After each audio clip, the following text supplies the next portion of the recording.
तो आज मैं आपको मास्टरिंग स्पोकन इंग्लिश कोर्स का जो फर्स्ट लेवल है उसका इंट्रोडक्शन करवाऊंगा और कुछ एक्टिविटीज करवाऊंगा।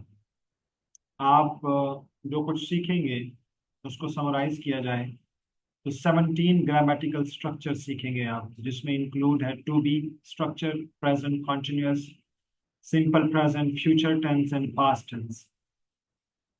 डेली इस्तेमाल के एक्सप्रेशन सीखेंगे आप बहुत ज्यादा, जिसमें ग्रीटिंग्स है, डिस्क्राइबिंग पीपल है, लोगों को डिस्क्राइब करना, टॉकिंग अबाउट द वेदर, मौसम के बारे में बात करना, एंड एक्सप्रेसिंग वांट्स और अपनी चाहतों और डिजायर्स के बारे में बात करना, एबिलिटीज अपनी अहलियतों के बारे में बात करना, एंड ऑब्लिगेशंस अपनी जिम्मेदारियों के बारे में बात करना। सिचुएशंस होंगी इसके अंदर बहुत ज्यादा, जिसमें पर्सनल इंफॉर्मेशन की सिचुएशन हो सकती है, कोई रियल लाइफ की जिसमें आपको पर्सनल इंफॉर्मेशन देनी है। शॉपिंग शॉपिंग करते हुए बात सिचुएशन हमें पेश आती है, मार्केट प्लेस के ऊपर वो कवर होंगी। Meeting people, new people and old people से मिलते हुए ग्रीटिंग के डिफरेंट डिफरेंट आइडियाज हैं वो सीखेंगे आप। टॉकिंग अबाउट फैमिली, अपनी फैमिली के बारे में बात कैसे की जाती है इसके बारे में आप सीखेंगे। डिस्क्राइबिंग लोकेशंस, डिफरेंट लोकेशंस के बारे में कैसे बात की जाती है, कैसे पूछा जाता है, ये आप सीखेंगे। मेकिंग प्रिडिक्शंस, पेशीन गोई कैसे की जाती है, उसके लिए इंग्लिश में कौन से एक्सप्रेशंस हैं ये आप सीखेंगे। एंड रिपोर्टिंग पास्ट एक्टिविटीज, और अपनी पास्ट एक्टिविटी, माजी की बातों को कैसे बयान किया जाता है ये आप सीखेंगे। प्रोनाउंसिएशन में तो एज यू नो हमारे कोर्सेज का the most important emphasis is pronunciation and accent reduction. उसमें तो बहुत सारी चीजें हैं जो कनेक्टेड स्पीच में मैं आपको हर पेज पे ही सिखाता रहता हूँ। एक्शन और रिडक्शन फॉर्म्स आप सीखेंगे, जैसे कि हमारे हर चैप्टर के एंड पे एक प्रोनाउंसिएशन एक्टिविटी होती है। तो ये बेसिकली समरी है जिसको हमने तकरीबन कुछ 17 चैप्टर्स में फैला के हमने करना है इन एक्टिविटीज को। और एक्टिविटीज रोल प्ले की भी होती हैं, प्रेजेंटेशन की भी होती हैं, लिसनिंग की भी होती हैं और स्पीकिंग की भी होती हैं। और द आइडिया इज कि स्पीकिंग का ताल्लुक जो होता है वो होता है कि आप मुख्तसर बोलें, शॉर्ट बोलें, छोटा बोलें और इजी बोलें। शॉर्ट एंड इजी जब आप बोलेंगे तो जो चीज़ ऑटोमेटिकली हासिल हो जाएगी वो होगा फ्लो। और जुबान को सीखने के हवाले से मैं हमेशा एक बात करता होता हूँ कि सबसे पहले जिस चीज़ को फोकस किया जाना चाहिए वो एक्यूरेसी नहीं होती, वो फ्लो होता है। एक्यूरेसी का मतलब ये होता है कि नॉर्मली हमारे यहाँ जैसे लैंग्वेज पढ़ाई जाती है, टीचर जब पढ़ाना शुरू करता है तो वो ज्यादा एक्यूरेट चीजों को कराना शुरू करता है। Grammatical structures, part of speech, tenses, यहाँ से बात शुरू करता है वो। और स्टूडेंट भी जो सीखने की कोशिश करता है या सीखने का इरादा करता है तो उसके माइंड में भी सबसे पहले क्या आता है? Grammar, tenses, part of speech. तो ये बिल्कुल इंपॉर्टेंट चीजें हैं, बट स्पीकिंग सीखने के लिए इब्तदा में इनकी कोई इंपॉर्टेंस नहीं है। उसकी मिसाल मैं देता होता हूँ। उसकी मिसाल क्या है? उसकी मिसाल मेरी आप सबकी अपनी मादरी जुबान है कि हमने कैसी सीखी। ना उसका हमने ग्रामर सीखा, ना उसके पार्ट ऑफ स्पीच सीखे। मुझे तो अपनी मादरी जुबान पढ़नी भी नहीं आती, लेकिन मैं बोल सकता हूँ। तो इसकी मिसाल मैं यूं देता होता हूँ कि ग्रामर की बिगनिंग में, शुरू में, और स्ट्रक्चर सीखने के हवाले से कोई जरूरत नहीं होती। सुनना इंपॉर्टेंट है और सुन करके उसको प्रैक्टिस करना इंपॉर्टेंट है। तो this is the whole thing in speaking. तो मतलब दुनिया की हर जुबान की जो स्किल्स हैं वो चार हैं: लिसनिंग, स्पीकिंग, रीडिंग और राइटिंग। जिसको स्पीकिंग करनी है किसी भी लैंग्वेज की, उसको उस जुबान की लिसनिंग सीखनी होती है। और जिसको राइटिंग करना सीखना है उसको रीडिंग करना सीखना होता है। बट फॉर्चुनेटली, खुशकिस्मती से, हमारी रीडिंग भी अगर एक तरीके से की जाए तो हमारी स्पीकिंग को भी इम्प्रूव करती है। उसका हम एक्टिविटीज इसके अंदर इंशाल्लाह वाला तफसील से इन चीज़ों को पढ़ेंगे कि बाकी सारी स्किल्स भी आपकी, इवन कि आपकी राइटिंग भी आपकी स्पीकिंग को इम्प्रूव कर सकती है। कैसे? वो साफ ज़ाहिर है कि हम जब प्रैक्टिस करेंगे तो वो मैं आपको बताऊंगा। तो the most important emphasis is we need to improve our listening first so that the output would be the speaking. Listening की इनपुट देनी है, अंग्रेज को सुनना है, वो हमें समझ आए, और उसके नतीजे में जो चीज प्रोड्यूस हो, आउटपुट में जो प्रोड्यूस हो वो क्या हो? वो आपकी स्पीकिंग हो। तो इन चीजों को और कनेक्टेड स्पीच का मेथड हम यूज करते हैं कि दुनिया का हर बंदा अपनी जुबान को कनेक्टेडली बोलता है।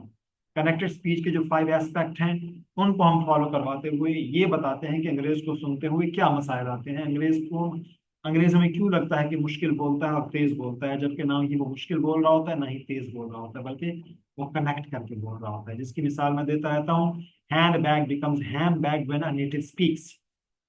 और एक पूरा सेंटेंस आपको बताता होता हूँ, where is my big blue hand bag becomes where is my big blue hand bag. तो नेटिव बिग ब्लू को बिग ब्लू कर देगा, हैंड बैग को हैम बैग कर देगा, व्हाट इज को व्हाट्स कर देगा। ये कनेक्ट कर रहा है, चीजों को लिंक कर रहा है, रिड्यूस कर रहा है। तो इन चीजों को असल में हमने सीखना है, और हमारा अल्टीमेट जो गोल होता है इस पूरे सफर के अंदर, वो होता है कि आप अंग्रेज को सुनने वाले बन जाएं और अंग्रेज के साथ बोलने वाले बन जाएं। मतलब एक इंटरनेशनल लेवल की लैंग्वेज आए, ना कि एक लोकल लेवल की। बहुत सारे ऐसे लोग हमारी सोसाइटी के अंदर हैं, मौजूद होते हैं, जो कि बहुत ही फर इंग्लिश शायद बोलते हैं, लेकिन अंग्रेज से जब बात करेंगे या उसको सुनेंगे तो अंडरस्टैंड नहीं कर पाएंगे और स्पीक नहीं कर पाएंगे। द थिंग इज, जो इंग्लिश सीखी गई है वो स्पोकन नहीं है, फिर वो रिटन है। इसलिए मैं कहता होता हूँ रिटन और स्पोकन इंग्लिश में बहुत ज्यादा फर्क है। हमने कौन सी सीखनी है?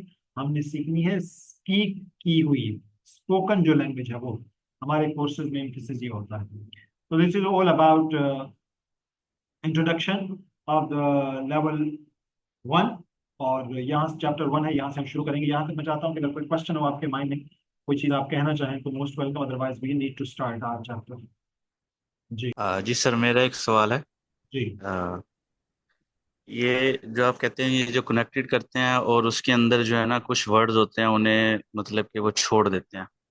आया कि वो इसका एक वो स्ट्रक्चर या ऐसी कोई वो बना हुआ है, या वो कोई भी वर्ड छोड़ सकते हैं? मतलब ये एक पूरी साइंस है और डीप स्टडी है कि कैसे कॉन्सोनेंट आए और आगे कॉन्सोनेंट आए तो वो कैसे मिक्स होता है। हैंड बैग कैसे हैम बैग बना, डी क्यों खत्म हुआ, एन एम क्यों बना, ये पूरी साइंस है, पूरी जी। साइंस। मतलब इसको अगर हमारे पास दूसरी मतलब इल्मी किस्म की क्लास हो तो उसमें मैं इसको एलाबोरेट कर दूं आपको कि ये क्या क्या तब्दीलियां हुई हैं जिसकी वजह से हैंड बैग बना है, हैंड बैग बना है, राइट। जी सर। तो लिंग्विस्टिक पूरी साइंस है। इसी लिंग्विस्टिक क्या है? Scientific study of language. Now we are going to start chapter number 1 and level 1, master spoken English level 1 course and first chapter. First chapter है जी, जिसमें हम टू बी सीखेंगे। ये टू बी क्या होता है? टू बी असल कहते हैं is am are was were को का इस्तेमाल जो है इसको टू बी कहते हैं। ये आप अगर कॉपी पेंसिल है तो नोट भी कर लें। टू बी कहते हैं is am are was were, और विल बी इसको कहते हैं to be verbs. To be words कह लें, टू बी वर्ब्स कह लें, कुछ भी कह लें। इसका इस्तेमाल हम सीखेंगे। और इसका इस्तेमाल सीखने के लिए हम सीखते हुए क्या, पर्सनल इंफॉर्मेशन कैसे बताते होते हैं, सवाल कैसे करते हैं, जवाब कैसे देते हैं, और मीटिंग पीपल डिफरेंट किस्म के लोगों से, जब न्यू लोगों से या ओल्ड लोगों से, मतलब जानने वालों से या अनजान से मिलते हुए कैसे कन्वर्सेशन स्टार्ट होती है, ये एक्सप्रेशन हम सीखेंगे। ये बहुत ही बुनियादी चैप्टर है, पहला पहला। अच्छा, इंट्रोडक्शन में मैंने आपको ये भी बताना था, इंट्रोडक्शन में आपको ये बुकलेट, ये जो बुक है ये फॉलो करते हैं हम। ये एक इंटरनेशनल बुक है जो पूरी दुनिया में पढ़ाई जाती है, जिसको मैं पिछले काफी अरसे से, तकरीबन 5-7 साल से पढ़ा रहा हूँ। और इसमें मजे की चीज ये है कि आपको इस बुक की ये देखें ऑडियो भी दी जाती है, जिसमें आप क्लास में आने से पहले अंग्रेज को सुन के भी आ सकते हैं। मतलब वो हर चीज को प्रोनाउंस करके आपको सुना देगा। फॉर एग्जाम्पल, हमारी पहली एक्टिविटी है कि ए बी, प्रोनाउंसिएशन की इब्तदा है एबीसी, कि आप लेटर्स को कैसे प्रोनाउंस कर, A B C D E F G H I J K L M N O P Q R S T U V W X Y Z. Now numbers: 0, 1, 2, 3, 4, 5, 6, 7, 8, 9, 10। Alphabet और numbers का ठीक pronunciation. Zainab, can you please try to read aloud alphabet and also the numbers? Yes, Zainab.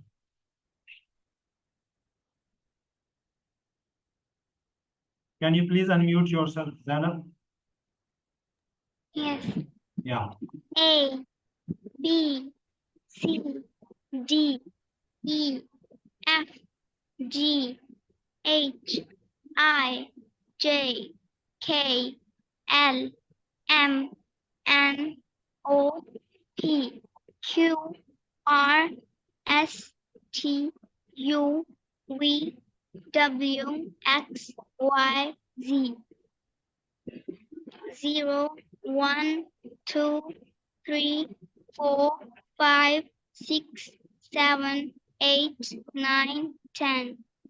Thank you जी, very good try. मतलब बाद लोग अरबी बोल रहे होते हैं लेकिन उसको सराइकी या पंजाबी स्टाइल में बोल रहे होते हैं, तो हम ये नहीं कह सकते कि वो गलत बोल रहे हैं, हम ये कह सकते हैं कि ये लोकल एक्सेंट में बोल रहे हैं, तो गलत नहीं कह सकते हम। मैं सिर्फ ये कह रहा हूँ मिस कहना हो तो इसका मतलब ये है कि जैसे अहले जुबान प्रोनाउंस करते हैं वैसे नहीं कर रहे हैं।